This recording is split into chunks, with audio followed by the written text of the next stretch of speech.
And now for the Q&A corner, where fans have the questions and we have the answers. This one's been a question for as long as even we can think about today. And it's a really good question. The question being, do the alligators who live in the moat at Swan Lake have names? Answer, they do!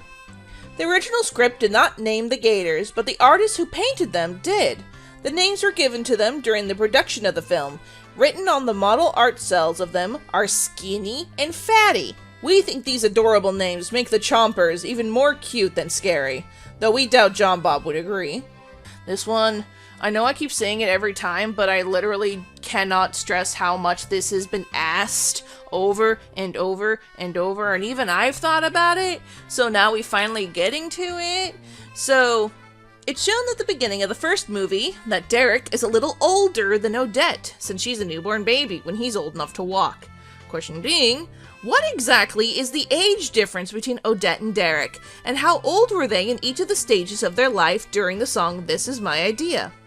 Answer being, at the beginning of the film, where Prince Derek gives Odette her famous swan heart locket, it was the summer after Odette's birth. She was born in November, so she was around 6 months old. Derek was 3.5 years old. When Derek, Bromley, and Odette had their accident in the treehouse, Odette was 11 and Derek was 14. This makes their age at the time of the marriage proposal of Derek being 21 and Odette being 18. So about age 3 years roughly. Not bad. This question has been around since the reboot of Swan Princess, honestly. That being, one of my favorite characters in the Swan Princess series was in the third movie, Wizzard. I've been waiting for Wizzard to return to the series, but he never has. Why is Wizzard only in the one movie, and will he be returning? Our answer being this. We agree that Wizzard was a fun character in the Swan Princess film. However, neither writer Brian Neeson or director Richard Rich ever felt a good connection to the character. They've been asked many times if Wizzard will come back, and the team has seriously considered it.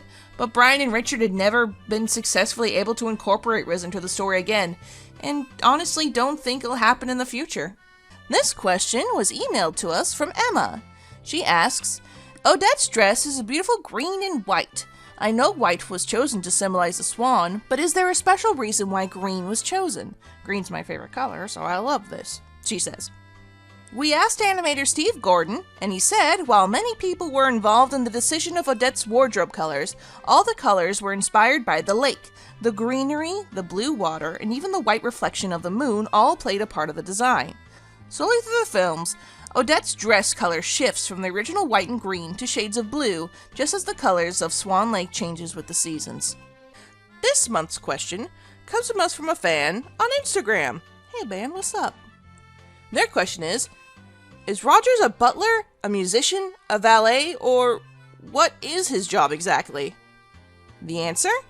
Lord Rogers is a member of the Queen's Royal Court. Historically, a group of lesser royals who live at the castle to be friends with and advise the Queen.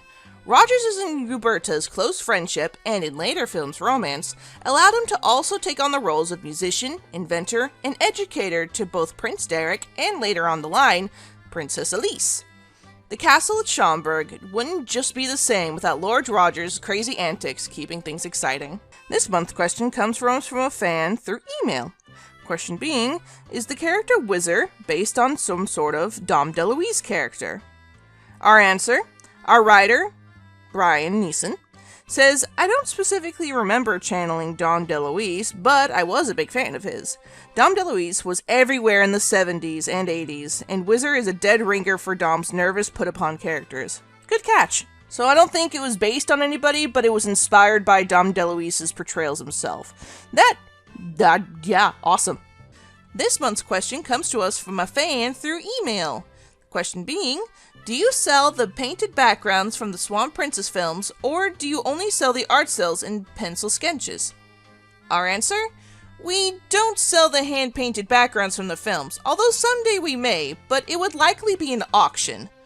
While it takes thousands of cells to produce a feature film, there are fewer of the highly detailed masterpieces that make up the background.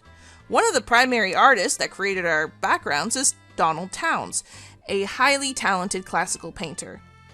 We do, however, have high-quality scans of these beautiful pieces of art, and prints of the coordinating background are sent with each animation cell sold to make the characters pop out on the cell. This month's question comes to us from Joshua Oro, or known as the Mustang Prince on social media. He asks, how many years have passed between the stories of the 8th Swan Princess movie, A Royal Myztery, and the 9th movie in the franchise, Kingdom of Music? The answer? It's been about 5 years between Royal Myztery and Kingdom of Music. So in Royal Myztery, Alise was 11, while in Kingdom of Music, she's turning 16. This one's been from a lot of people, and it's a very interesting answer. The question being, where did you get the idea and the concept of the great animal? The answer? There are many variations to the story of Swan Lake that have been told over time.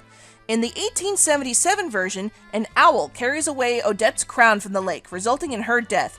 Hence the start of wanting our Rothbart character to be something largely bird of prey inspired. Rothbart was an established antagonist in the Tchaikovsky ballet of Swan Lake, and he primarily shapeshifted into an owl-like creature during the latter halves of the ballet. This was definitely something wanting to be carried over into the Swan Princess. The anatomy of the great animal appears to be inspired from the flying fox, a breed of bat and one of the largest kinds of bats in the world. In the behind-the-scenes making of the Swan Princess featurette that we have on our channel, we can actually look at, there is also a look at how the sound of the great animal is made, being that of an altered lion's roar, a metal screech, and the higher-pitched cry of a raven. So there is quite possibly those also lent themselves into the design as well, something that quoted from the audio designer that they wanted to make something formidable and scary, but not enough to give children nightmares. This one we've been hearing from a lot of people, from high, low, left, right, to fro, anywhere. Question being, has there been any progress on making a live-action Swan Princess movie? You're seeing what we were going with the Wicked Mermaid lead-up, huh? Anyway. Answer being, there has been little progress in making a Swan Princess live-action film, as we have yet to find a studio to provide the financial backing. The next steps in this process is to have a script written, and then that will be taken to studios as proof of concept. While we are still hopeful that a live-action film will one day come to fruition, it'll be a while till that's possible. This question is through a lot of people, which seem to be, the theme. But this one is also a really cute question. Question being, the romance between Bridget and Chamberlain is so cute. Do they ever get married? Our answer, we think Bridget and Chamberlain are adorable too.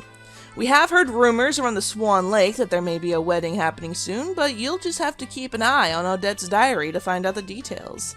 For those who don't know, in the newsletter portion, so the written portion and not the video portion, we have an added bonus of something called Odette's Diary, which is basically little stories from around the kingdom, and that's actually recently part of the plot, so perhaps, maybe, just gotta read and find out. Wink. This question being kind of popular, and we're like, you know what, we should probably get to this one. It being, what was the inspiration for Lord Rogers' character and mannerisms? The answer? The inspiration for the way Lord Rogers moves and talks came from the original voice actor that played Lord Rogers in the first movie. Richard Rich loved the way he moved and emoted during voice recording, so the animation was mirrored after him, and took inspiration from this from all movies hence. And hey, do you have a question about something Swan Princess? It could be answered here. Email us your question at odette@swanprincessseries.com.